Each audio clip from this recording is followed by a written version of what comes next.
final election. Given the success of the preliminary round, it's all the more important to steer the final round of elections in the right direction. As of today, there are no signs of lessening COVID infections within the Tibetan community. Also, given the fact that there's only 18 days to campaign, it would not be feasible for me to travel to different places. However, should the public entrust me with responsibility of Sikyong, after setting the house in order in Dharamsala, I assure you that the columns, related staff members, and I will visit each of the settlements. At that time, we would have both the responsibility and the power to address people's grievances and thus be more meaningful. I have outlined two major initiatives during the final round. One, a schedule of online discussions with the Tibetan public on common issues. Two, launch drive to enlist as many volunteers as possible for the Tibetan advocacy group. Anyone can join these discussions or drive, irrespective of their political or regional affiliations or who they will vote for. Any practical or viable suggestions during the discussions will be noted, and the list of volunteers will also be handed over to the winning Sikyong candidate. The first program, online discussions with the Tibetan public on common issues.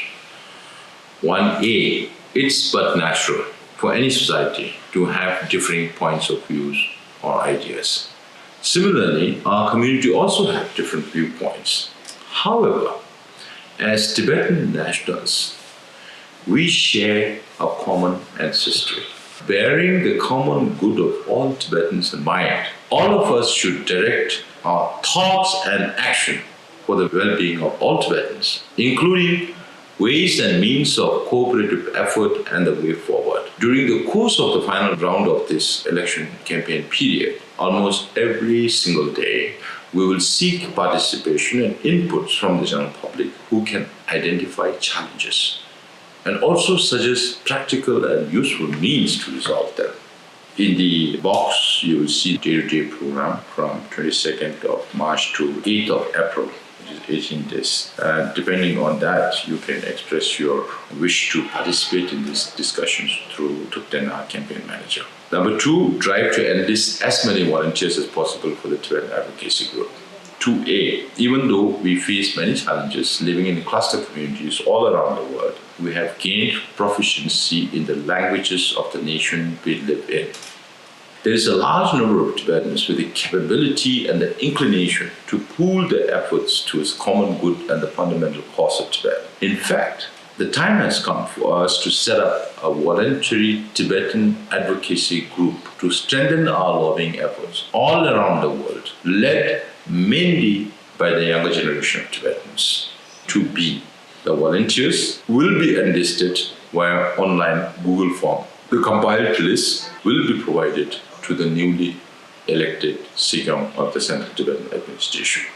2B1. The Department of Information and International Relations will from time to time provide all Tibet-related information and clearly defined paths when the volunteers approach parliaments, foreign offices, media, and think tanks in the host countries. 2B2. The various offices of Tibet will provide guidance, and International Campaign for Tibet will provide workshops on lobbying tactics. 2B3, the volunteers themselves will be responsible for planning and sharing of responsibilities amongst themselves. 2B4, during the course of carrying out the campaigns, cooperation of the Tibet support groups, parliamentary friends of Tibet, and local members of the Tibetan Parliament in exile will be sought.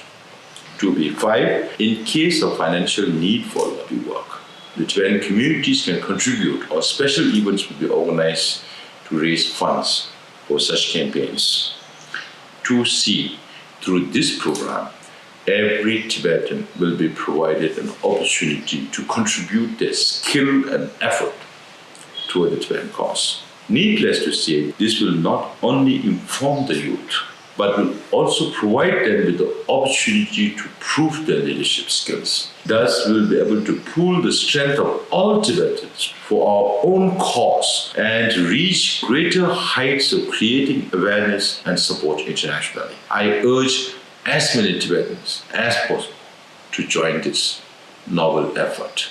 All the above mentioned policies and programs that I have committed to are based on my personal experience, having served in various capacities in the Central Tibetan administration over the last more than 20 years. I have spent long periods of time in studying and reflecting on how to achieve resolution to the conflict of Tibet and take care of the welfare of the Tibetans in exile through fairness, cooperative effort, and forward movement.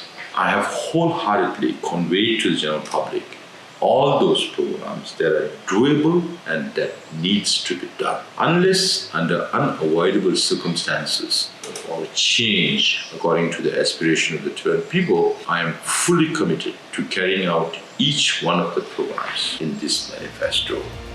Thank you.